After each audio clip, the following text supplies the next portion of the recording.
विद्यार्थियों नमस्कार। Foreign policy of India, Bharat की विदेश नीति के संदर्भ में हमने चर्चा की कि भारत की विदेश नीति के एम, उद्देश्य क्या हैं। मित्रों, भारत की विदेश नीति का प्रमुख आधार सबसे पहले राष्ट्र की सुरक्षा है और इसी के साथ अंतर्राष्ट्रीय शांति और सद्भाव को बढ़ावा देना है। मित्रों, पिछली वीडियो में हमने इसके जितने भी निर्धारक तत्व हैं उनका हमने अध्ययन किया और यह पाया कि विदेश नीति के जो निर्धारक तत्व हैं उनमें भौगोलिक तत्व प्रमुख स्थान रखता है। इसी के साथ गुटनिरपेक्षता की जो भारत की नीति है उसका भी एक आधार भारत की विदेश नीति पर पड़ता है। मित्रों, इसी के साथ जितनी भी विचारधाराएं हैं, चाहे वो गांधी की हो, चाहे वो नेहरू की हो, चाहे जितने भी हमारे आदर्शवादी विचारक रहे हैं उनकी रही हो, भारत की विदेश नीति में इनकी स्पष्ट झलक देखने को मिलती है। मित्रों, इसके अलावा आर्थिक तत्व, सैनिक तत्व, व्यक्तित्व, पर्सनैलिटी, शासन सत्ता संचालकों की पर्सनैलिटी, उनका करिश्मावादी नेतृत्व, उनका करिश्मावादी व्यक्तित्व भी विदेश नीति के निर्धारण में महत्वपूर्ण भूमिका को अदा करता है। इसी के साथ उपनिवेश विरोधी वाली भावना भारत की विदेश नीति के निर्धारक तत्वों में से एक रही है। मित्रों, अब हम भारत की विदेश नीति के जो प्रमुख सिद्धांत हैं उनकी चर्चा को आगे बढ़ाते हुए कहना चाहेंगे कि भारत की विदेश नीति के प्रमुख सिद्धांत के संदर्भ में 29 सितंबर 1946 को पंडित नेहरू जी ने एक प्रेस कॉन्फ्रेंस में कहा था, क्या कहा कि भारत का दृष्टिकोण संयुक्त राष्ट्र संघ के प्रति पूर्णतया सहयोग का है तथा जो चार्टर उसे संचालित करता है उसका बिना किसी पूर्वाग्रह के पालन करने का भारत का लक्ष्य है और इस लक्ष्य को सम्मुख रखते हुए भारत विश्व की विभिन्न गतिविधियों में पूर्ण भाग लेगा तथा इसकी रक्षा में इसकी भूमिका को निभाने का हर संभव प्रयत्न करेगा।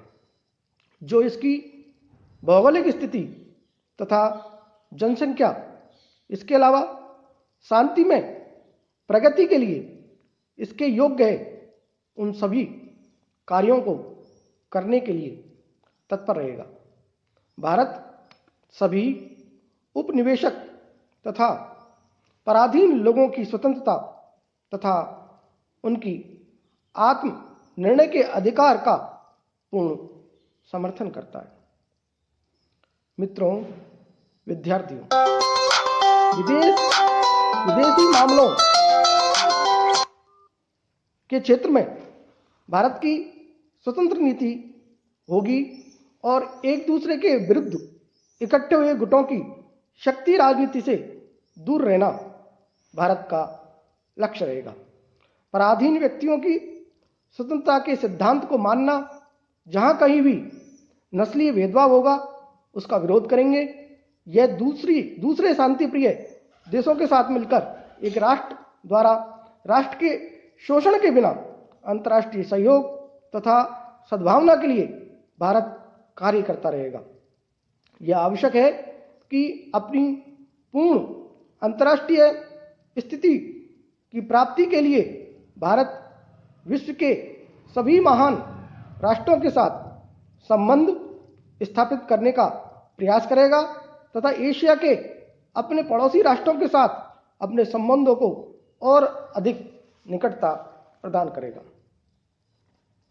मित्रों, विद्यार्थियों, इसके प्रमुख सिद्धांतों में सबसे पहले हम गुटनिरपेक्षता नॉन अलाइजमेंट के संदर्भ में चर्चा करते हुए ये बताना चाहेंगे कि गुटनिरपेक्षता या असंलग्नता भारत की विदेश नीति का प्रमुख और विलक्षण सिद्धांत है।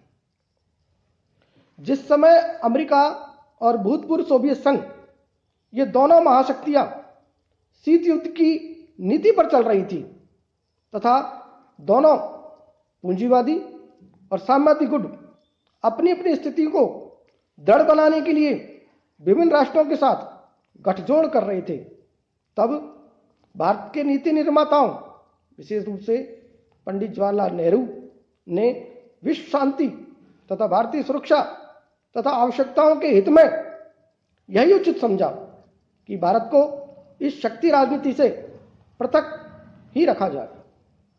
मित्रों, पहले इस नीति को तटस्थता की नीति कहा गया, परंतु 5वें दशक से इसे गुटनिरपेक्षता के नाम के रूप में जाना जाने लगा, क्योंकि इसका अर्थ है दोनों महाशक्तियों में से किसी के साथ भी किसी भी देश को किसी संधि द्वारा न जोड़ना तथा न ही अंतर्राष्ट्रीय संबंधों से कटकर रहने का सिद्धांत। 4 दिसंबर 1947 को पंडित नेहरू ने कहा कि हम लोगों ने दोनों में से किसी भी गुट में सम्मिलित न होकर विदेशी गुटबंदियों से अलग रहने का प्रयास किया। इसका परिणाम यह हुआ है कि दोनों में से कोई भी गुट हम लोगों के प्रति सहानुभूति नहीं रखता। मित्रों, सकारात्मक रूप से गुटनिरपेक्षता का जो अर्थ है वो क्या है, समझते हैं। एक स्वतंत्र विदेश नीति, अंतर्राष्ट्रीय संबंधों में सक्रिय योगदान, प्रत्येक मामले को उसके गुण दोषों के आधार पर जांचना तथा भारत के राष्ट्रीय हितों के आधार पर निर्णय लेना। मित्रों, और अगर हम चर्चा करें कि नकारात्मक रूप से इसका क्या तात्पर्य है, इसका क्या अर्थ है, इसका क्या आशय है, तो वो यह है कि शीत युद्ध संधियों तथा शक्ति राजनीति से दूर रहना। मित्रों, इसी के संदर्भ में MS राजन ने इसके अर्थ को स्पष्ट करते हुए बताया है कि विशेषतया तथा नकारात्मक रूप से गुटनिरपेक्षता का तात्पर्य राजनीतिक या सैनिक संधियों की अस्वीकृति। सकारात्मक रूप से इसका अर्थ यह है कि विषय के लाभों के आधार पर जब कभी भी या जैसी आवश्यकता हो अंतर्राष्ट्रीय समस्याओं पर तदर्थ निर्णय लेना। मित्रों, कहने का तात्पर्य यह है कि इस गुटनिरपेक्षता के संदर्भ में नेगेटिव और पॉजिटिव अवधारणाओं के बीच यह निश्चय है कि गुटनिरपेक्षता का अर्थ यह कदापि नहीं है समय और परिस्थिति के अनुसार भारत दोनों गुटों के बीच अपने संबंधों को बनाए रखेगा, लेकिन अंतर्राष्ट्रीय हित में, राष्ट्रीय हित में जो भी निर्णय उचित होगा भारत उसका पूर्णतः पालन करेगा। मित्रों, विद्यार्थियों, इस नीति को अपनाने के क्या कारण रहे? गुटनिरपेक्षता नीति को अपनाने के क्या कारण हैं? इसके संदर्भ में यदि हम चर्चा करें तो सर्वप्रथम हमें यह दिखाई पड़ता है कि इसका जो पहला कारण है वो यह है कि किसी भी गुट में सम्मिलित होकर भारत विश्व में तनाव को और बढ़ाना नहीं चाहता है। भारत ये नहीं चाहता है कि विश्व के अंदर तनाव हो, बल्कि भारत प्रारंभ से ही अंतर्राष्ट्रीय शांति और सुरक्षा का पक्ष धर रहा है। मित्रों, यदि इसके दूसरे कारण को हम ढूंढें तो यह है कि भारत किसी गुट में सम्मिलित होता तो उसे उस गुट के नेताओं का दृष्टिकोण अपनाना पड़ेगा या अपनाना पड़ता, और भारत स्वतंत्रतापूर्वक अपने विचारों को भी प्रकट नहीं कर सकता था।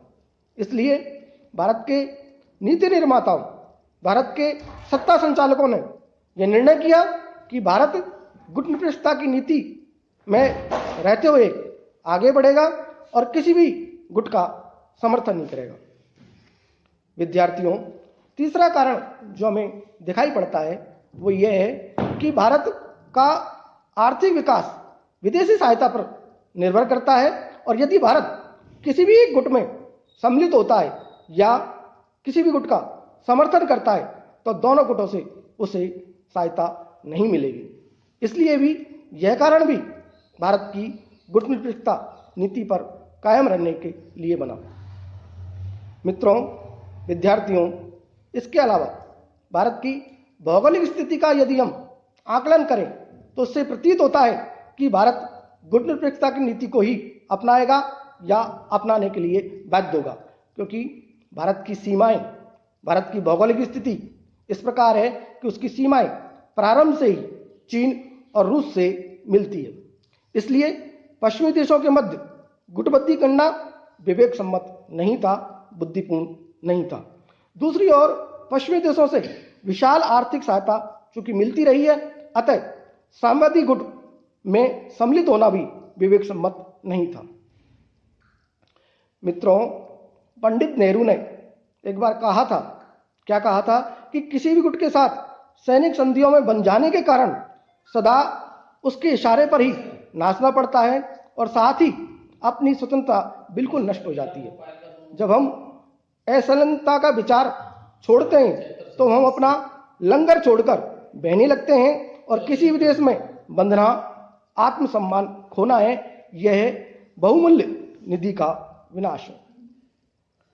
विद्यार्थियों, भारत ने 1947 से लेकर वर्तमान तक इस गुटनिरपेक्षता की नीति को निरंतर अपनाया और इस प्रकार इस नीति का स्थायित्व बना रहा है, चाहे सरकार किसी भी पार्टी की हो, किसी भी दल की हो। लेकिन विदेश नीति में कोई भी परिवर्तन नहीं किया और भारत के सभी सत्ता संचालकों ने इसका बखूबी ढंग से पालन किया। भारत स्वयं भी गुटनिरपेक्षता की नीति पर रहा है और इसने गुटनिरपेक्ष आंदोलन को चलाने में अंतर्राष्ट्रीय क्षेत्र में अपनी महत्वपूर्ण भूमिका को निभाया है। मित्रों, मिस्र और यूगोस्लाविया के साथ मिलकर भारत ने गुटनिरपेक्ष आंदोलन को विशेषतः एशिया और अफ्रीका के नए जन्मे प्रभुत्व संपन्न राष्ट्रों में लोकप्रिय बनाने में अपनी अहम भूमिका को निभाया है। भारत की अध्यक्षता में नाम में अधिक सक्रियता दिखी और दिखाई दे रही है। विद्यार्थियों, इसके अलावा भारत चूंकि प्रारंभ से ही साम्राज्यवाद और उपनिवेशवाद का विरोध करता रहा है और यह सिद्धांत भी भारत की विदेश नीति का प्रमुख आधारों में रहा है। चूंकि ब्रिटिश साम्राज्यवाद के अधीन भारत के दासता के दुष्परिणाम उसको दिखे, भारत उससे परिचित रहा, अतः उसके लिए साम्राज्यवाद का विरोध करना स्वाभाविक ही था। नेहरू ने कहा ब्रिसेल्स सम्मेलन में, क्या कहा, कि साम्राज्यवाद के विरुद्ध भारत का संघर्ष मात्र एक राष्ट्रीय समस्या नहीं है, इसका सीधा प्रभाव कई राष्ट्रों पर भी पड़ता है। विश्व के किसी भी भाग में साम्राज्यवाद का अस्तित्व भारत को स्वीकार्य नहीं है, अर्थात अस्वीकार्य है। भारत के लिए यह साम्राज्यवाद के विरुद्ध संघर्ष जीवन मृत्यु का प्रश्न है। स्वतंत्रता प्राप्ति के बाद भी भारत का साम्राज्यवाद के विरुद्ध संघर्ष जारी है और जारी रहेगा। नेहरू जी ने कहा कि साम्राज्यवाद तथा उपनिवेशवाद के प्रति न केवल कोई आपत्ति है बल्कि सक्रिय आपत्ति है और विश्व के किसी भाग में किसी भी रूप में तथा सभी रूपों में उपनिवेशवाद का विरोध एक सक्रिय संघर्ष के रूप में चलता रहेगा।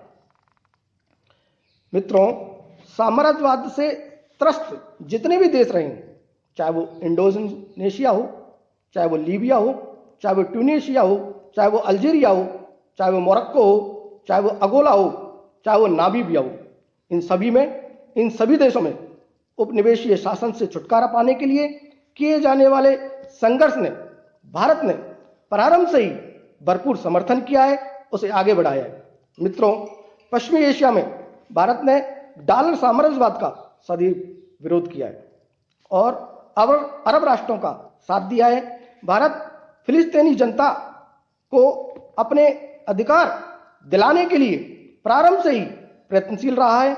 भारत सैनिक गुट, चाहे वो नाटो हो, चाहे वो सीटो हो, चाहे वो वार्सा पैक्ट हो, इनका शुरू से ही भारत ने विरोध किया है। चाहे वो बांग्लादेश की स्वतंत्रता हो, हमारी प्रधानमंत्री इंदिरा गांधी जी ने इसमें इन बांग्लादेश को आज़ादी दिलाने में अपनी महती भूमिका को निभाया और भारत संयुक्त राष्ट्र संघ में उपनिवेशवाद के विरुद्ध आवाज प्रारंभ से उठाता रहा है और आज भी भारत नव उपनिवेशवाद के विरुद्ध आवाज उठा रहा है।